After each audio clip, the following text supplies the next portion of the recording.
जीती राजस्थान है लेकिन उनसे ज़्यादा खुश चेन्नई और आरसीबी के फैंस हैं। और अब 27 मई के तो सपने आएंगे एसआरएच को, क्योंकि चेन्नई ने 2018 में फाइनल भी एसआरएच को इसी दिन हराया था और आज राजस्थान ने एलिमिनेटर भी सेम डे हरा दिया है एसआरएच को। आज तो लेकिन पता नहीं कर्मा था कि क्या था, क्योंकि एसआरएच का सोचो 18 पॉइंट्स टॉप 3 के तीनों टीम के पास थे, फिर भी एसआरएच को एलिमिनेटर खेलना पड़ा और आज वो एलिमिनेट होके घर गए हैं। अगर रन रेट ठीक रहता तो वो टॉप 2 में रहते और एक और चांस मिलता।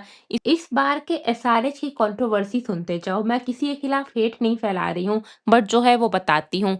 पाकिस्तान के किसी प्लेयर को किसी टीम ने नहीं खरीदा था बाहर के लीग में, बट एसआरएच इकलौती टीम थी जिसने पाकिस्तान के प्लेयर को खरीदा। पहली कंट्रोवर्सी हो गई। दूसरी कंट्रोवर्सी, सीएसके के साथ मैच में उन्होंने जो किया, चेपॉक का crowd one of the most sensible crowd है इंडिया का, ये बात आपको मानना ही पड़ेगा।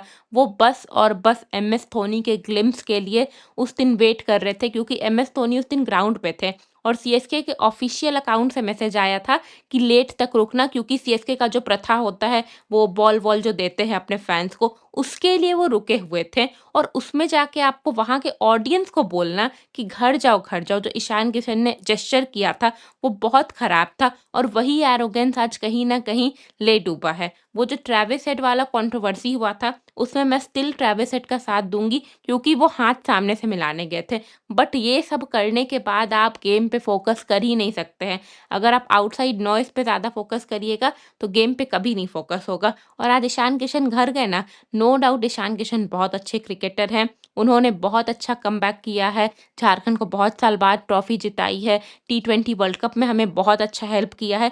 बट ये सारा जेस्चर, एक चीज समझ लो, कोहली, रोहित और धोनी ये सिर्फ नाम नहीं है। आप जो आईपीएल खेल रहे हो उसको इस लेवल तक पहुंचाने में उनका बहुत बड़ा हाथ है। तो एटलीस्ट उनको तो रिस्पेक्ट दे दो। जिस प्लेटफॉर्म से आपको रिस्पेक्ट मिल रही है, उस प्लेटफॉर्म के बनाने वाले आदमी को तो रिस्पेक्ट दे दो। और एसआरएच ने कंट्रोवर्सी मैच में ही नहीं, उससे पहले भी करना स्टार्ट कर दिया था। एमएस धोनी पे जो रील डाला था हुकुम सॉन्ग के साथ, उस पे कॉपीराइट स्ट्राइक भेज दिया था। अरे भाई, पूरे स्टेडियम जितने भी है वो हुकुम सॉन्ग बजाते थे एमएस धोनी के लिए।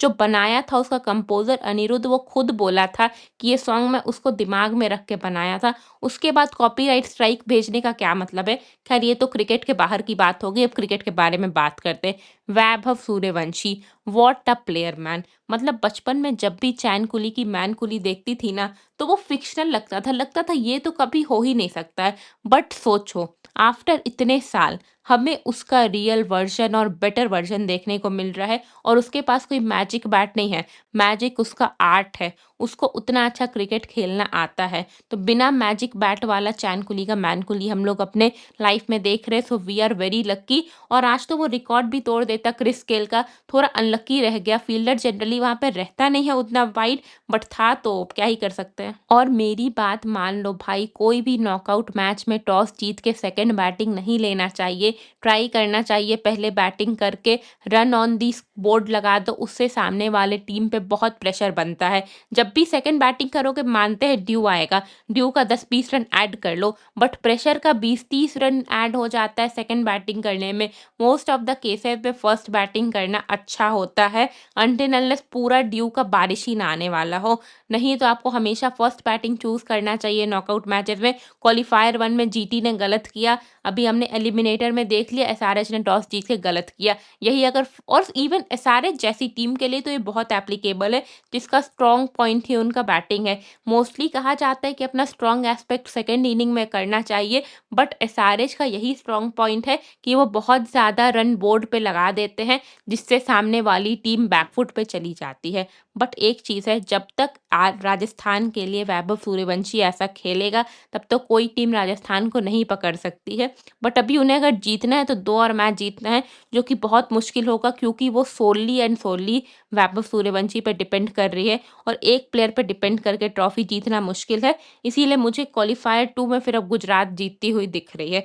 क्वालिफायर 1 में भी मैंने गुजरात बोला था, बट क्योंकि मैंने बहुत पहले बोला था कि इस बार एलिमिनेटर से कोई टीम आके ट्रॉफी जीतेगी, तो मैं प्रेडिक्शन करूँगी क्वालीफायर 2 का कि राजस्थान फिर से जीत रही है, ठीक है? राजस्थान मैच जीती है, बट जो कमी है उसको एड्रेस करना इम्पोर्टेंट है। पहली बात तो यशस्वी जायसवाल ने 5 ओवर खेला है 100 के स्ट्राइक रेट से, तो ये जो भी रन बना है वो 15 ओवर में राजस्थान ने बनाया है, आप ये मान के चलो।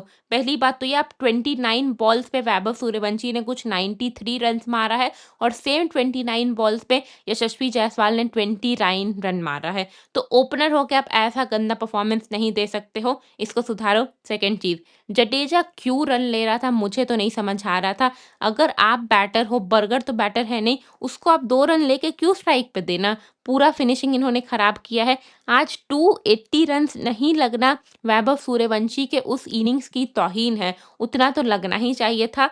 बट जीत गए तो फिर इसके बारे में बात नहीं होगी, बट इस चीज़ को ध्यान में रखना चाहिए। एक और चीज़, जब भी ऐसा बड़ा गेम हो ना तो 250 भी इनफ होता है, बट उसके लिए भी सेंसिबल बैटिंग करो ना। ये यशस्वी जायसवाल और रविंद्र जडेजा का बैटिंग मुझे नहीं समझ आया। बाकी बीच में सबने अपना-अपना ट्राई किया। फरेरा भी ठीक है, चलो रन आउट हो गया, but Vaibhav Suryavanshi exceptional talent. लेकिन देखो, क्वालीफायर 1 हो गया, एलिमिनेटर हो गया, कोई भी नेल बाइटिंग नहीं हुआ, वन साइडेड हुआ। तो मेरा बात याद रखना, फाइनल इस बार का नेल बाइटिंग होने वाला है और मज़ा आने वाला है। ठीक है, यहीं तक था वीडियो। बाय बाय, सब्सक्राइब कर लो। और आज का ऐड ऑन ये है कि काम करने का ना भी मन करे तो कर लिया करो। जैसे भी मुझे बिल्कुल मन नहीं था और मैं कर रही हूँ। Bye bye, thank you.